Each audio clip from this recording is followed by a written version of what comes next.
2017 और 18 के around TVS ने एक ऐसा ट्रेंड शुरू किया था जिसका आज वो चैंपियन बन चुका है। 18 में आई थी एनटॉर्क 125 जो कि आज अपने सेगमेंट की चैंपियन बन चुकी है। उसकी सक्सेस को देखते हुए दूसरे मैन्युफैक्चरर्स ने भी उस सेगमेंट पे अपने स्कूटर लॉन्च करने शुरू कर दिए। धीरे धीरे ट्रेंड बढ़ता गया और पावरफुल स्कूटर्स आते गए और बहुत सारे अभी भी मार्केट में आने वाले हैं। तो अपनी लेगेसी को आगे बढ़ाने के लिए टीवीएस लेकर आ गया है एनटॉर्क 150।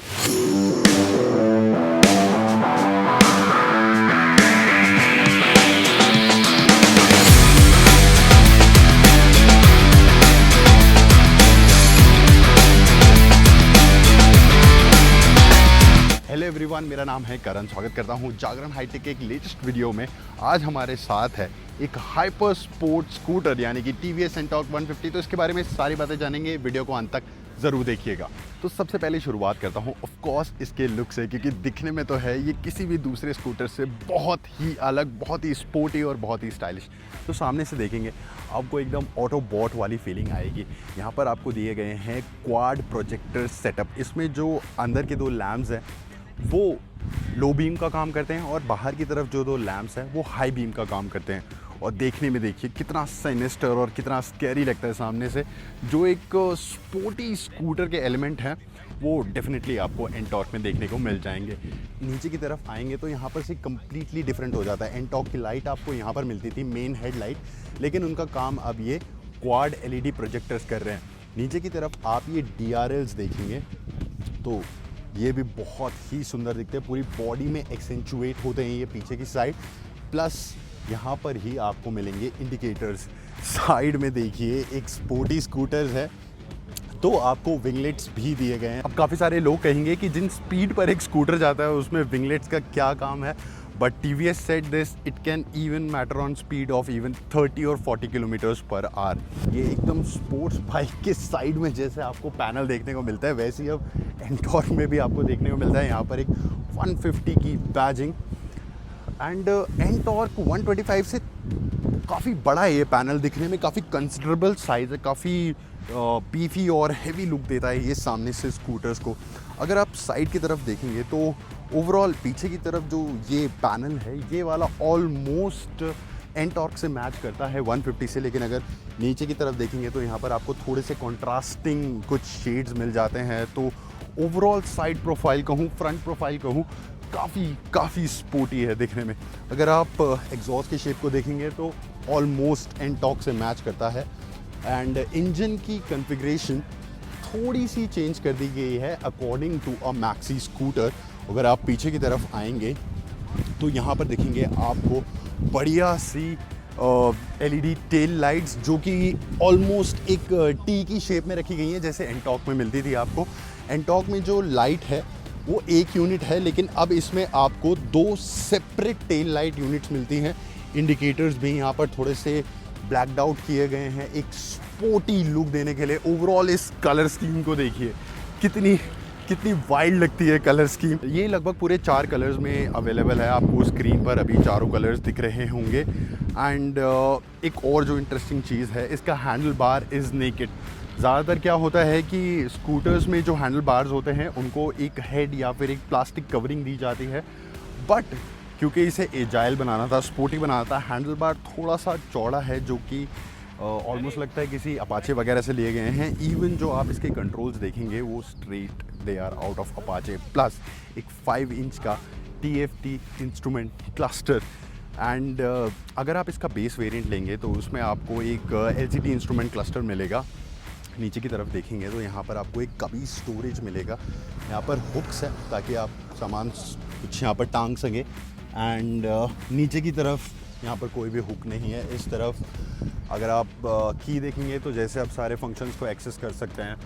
इससे सीट खुल जाएगी, इसी की से आप फ्यूल फ्लैप को भी खोल सकते हैं। हमने इसके लुक्स के बारे में काफ़ी सारी बातें कर ली। बहुत ही फियर्स है दिखने में, बहुत ही स्पोर्टी है। स्पेसिफिकली ये क्वाड LED लैम्प्स और ये DRL सामने से इसको एक मैक्सी स्कूटर का लुक तो डेफिनेटली देते हैं। लेकिन उस चीज़ के बारे में बात करेंगे जिसका आप बहुत बेसब्री से इंतज़ार कर रहे होंगे, इंजन। एक हाइपर स्पोर्ट्स स्कूटर, क्या ये अपने लुक्स को कॉम्प्लीमेंट कर पाता है? इसका इंजन जो कि है 149 CC single cylinder 3 valve produce करता है ऑलमोस्ट 13 HP की पावर और 14.2 न्यूटन मीटर का टॉर्क, जिससे ये जा सकता है 0 to 60 kilometre per hour in just 5.7 seconds. इसका जो वेट है वो है 115 kg। फेयरली लाइट स्कूटर है, काफ़ी लाइट स्कूटर है। प्लस इसमें मिल जाते हैं आपको 2 राइडिंग मोड्स, एक रेस है और एक नॉर्मल राइडिंग मोड है। रेस में आपको स्पेसिफिकली आई गो असिस्ट भी मिल जाता है, यानी कि जो इसकी एक बैटरी है वो इसे एक हाइब्रिड स्कूटर की तरह मान लीजिए। जब आप स्पिरिटेड एक्सेलरेशन कर रहे हो, यानी बहुत तेज़ी से इसे लॉन्च करना चाहते हो, तो उस समय आपको आईगो थोड़ा सा एक्स्ट्रा टॉर्क प्रोवाइड करेगा। जहाँ तक है ये लगभग 0.8 से 0.9 न्यूटन मीटर का टॉर्क आपको प्रोवाइड कर देगा।